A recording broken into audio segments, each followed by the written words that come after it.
what you give to me, I will not ask for any of it. What I would like is that house outright as mine and Gemma's, so I can have a family and I can live in a house that it would have been what my dad would have wanted if he thought I wanted it. He would have wanted to care for me. That house has so much significance to me. It does for you too, but it's literally the only building in my life that's been there the whole time, and it matters to me. And it matters to me that what Dad did comes across to help me now. You know, because he loved me and I never lied to him other than these things he'd made me do. And it breaks my heart that he made me. So what I'm saying is, you have all that money, I never asked for it again, fine, have it. I'm also saying that if I ever were to sell that house during your lifetime, I would give you the sum total of the value of this flat as we value it when we have it valued now. It will be about £120,000. So if you sell if the house, which would be outright mine, you'd sign a thing saying that it's mine, but I would sign a thing, not saying that you own that chunk of the house, but saying, if I ever sell it in your lifetime, I agree to pay you the total value of what this flat is now when we have it valued, which is going to be about 120 grand. Bear in mind, I'm only going to get about 60 grand out of it if I sell it, okay? So where will that would inheritance tax? Well, we will find a way of agreeing that between it, but you also have to factor in Edinburgh. You also have to factor in, we do have to give some money to Freya because it's what Dad wanted. But the point is, we will work out. Why didn't Dad give money to Freya when he gave Brenda money then? No, but he didn't. He didn't. Please don't start changing that one as well. You know, he actively phoned me up when he was in the midst of his illness saying, would you mind if I did that? And I said, no, of course I don't mind. We have to do it. I mean, if I have to do it out of my share because you don't want to, I will. Because the point is it has to happen. But the point is, whatever you get out of this is going to be more than you've had, okay? And also, I would like to have security of a home, and I would like it to be that home. I don't want us to have to sell that home because the best we can agree on is that we split it down the middle and that's it. And something that has been part of that family and my family, my roots forever has to go when I've actively said, I would like to live there and make it mine. I would like a home. I can't stand that. I would like a home. That. Okay. Is it about me signing something while you're in Edinburgh? It's not what I like. But the thing is, this is the thing, you will never ever finalise a thing. Why will you not sign that? If you agree with it, why will you not sign it? Well, because you don't trust me. No, but you have to understand, I'm not bullying you into it. When you got married, I said to you how important it was.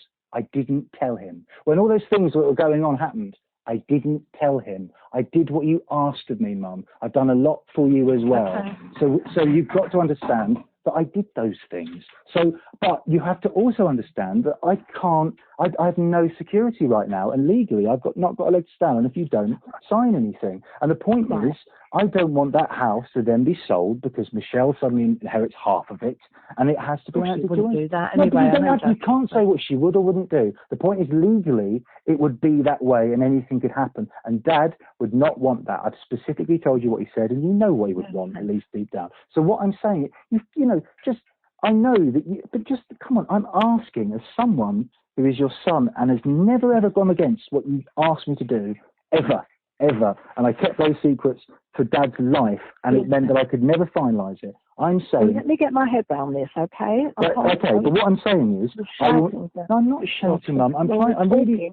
Because I'm trying to explain it to you, and you're not acknowledging any of the things you've done. So what I'm saying is, you can have the rest of it. I don't want it. I just want a home. I want it to be that home. I just want it to be over. I want it to be over. I've offered you that you have the rest of it. I've also said we will take into account the tax so it's covered in some way. But we do have to bear in mind the rest of that Edinburgh money, which would be about £3,000 at most, because I will have to pay it back.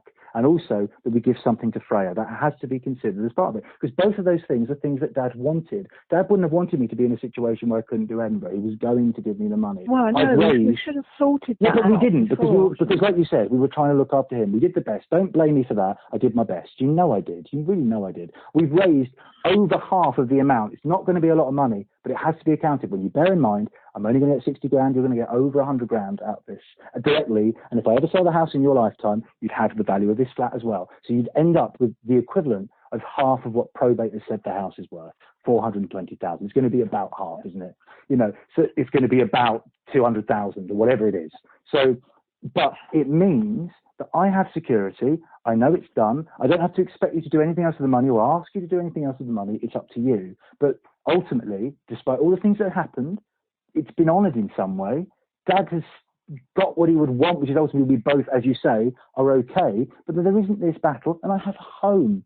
I'm so, you know, I'm Okay, I'm in such a tight leave me. situation. Yeah, let me think, all right? Okay, but please understand.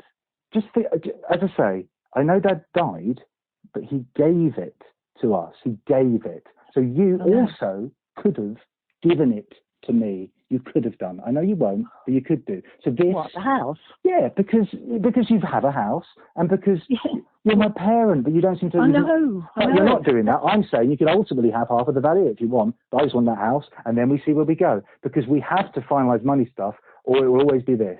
And I hope we can fix things, but you will have to acknowledge on some level some of the things you've done to me. But anyway, no, you do have to, Mum, because that's what people do. I've said that.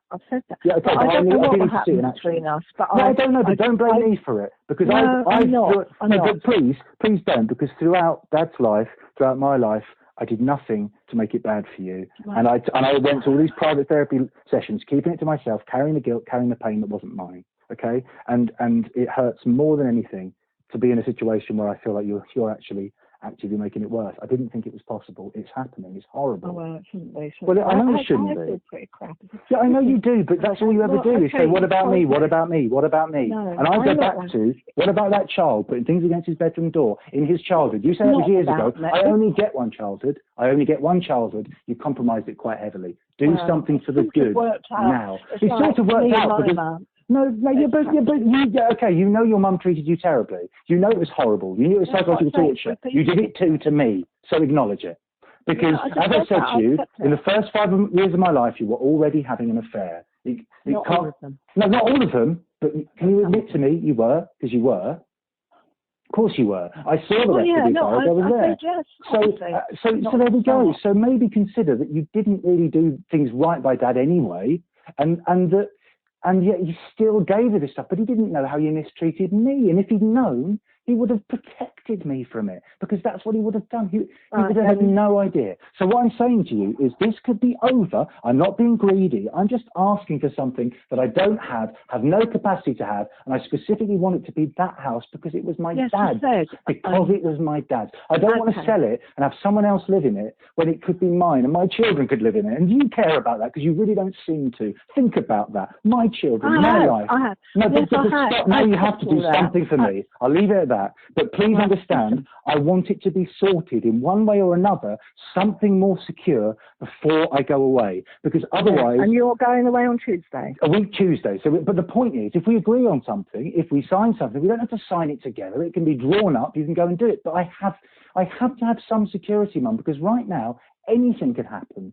And it doesn't matter what I say to you, because in the same way that Dad said things to me and you think they're not true, nothing can ever be relied on, because the way these things go, you don't keep the same way. Okay, David, that's it. I'll just getting off the subject, right? Are you taking Elwood to Edinburgh? Yes. Right, and you're going by train? I'm going by train. Elwood is being delivered up there. These are all things that cost money that I'm trying to sort out, because I don't want to be stuck on a train by myself carrying a lot of cases of Elwood. It's stress. No. So you can go up there and... I'm paying for a company that delivers and looks after animals to take him up there, because it was the best and least stressful thing to do. But there is so much organisation going on for my life right now. I can imagine. I just want you to... I do appreciate that. But I also want you to care and actively care and show me that you care, because right now I do. No, but if the person who should be receiving the care is saying he doesn't feel it's there, maybe you need to try a bit harder. Oh, Mum, come on. Again, you were there. You were there. I was there. I seem to be the only one that remembers all of it. And it was horrible. And it was your responsibility. But I've still loved you. I've still supported you. I never went against it. But now I feel like you are going against me, and you're more interested in protecting Michelle, and you're more interested in looking after your own interests. When I'm saying to you... not my own interest. No, but what happens... show it to me. Show it to me. Let it be over. And likewise, David. I will, but please bear in mind, Mum, you have to understand, I can't let the past go. It's left an indelible mark. That means I struggle every day of my life, because it happened during my childhood, consistently throughout it. I am trying, Mum. I've been to therapy. I take antidepressants. I do everything I can to fight it. I wrote a show about it. I'm trying to do what I am, but no one else is helping me. You're not helping me. Dad did, and Dad didn't know what was going on. You continue to quietly contribute to it, and right now, you're making it so much worse that I'm actually going, I don't even know how we can be a thing because you won't acknowledge it. So do something to make a change, make me believe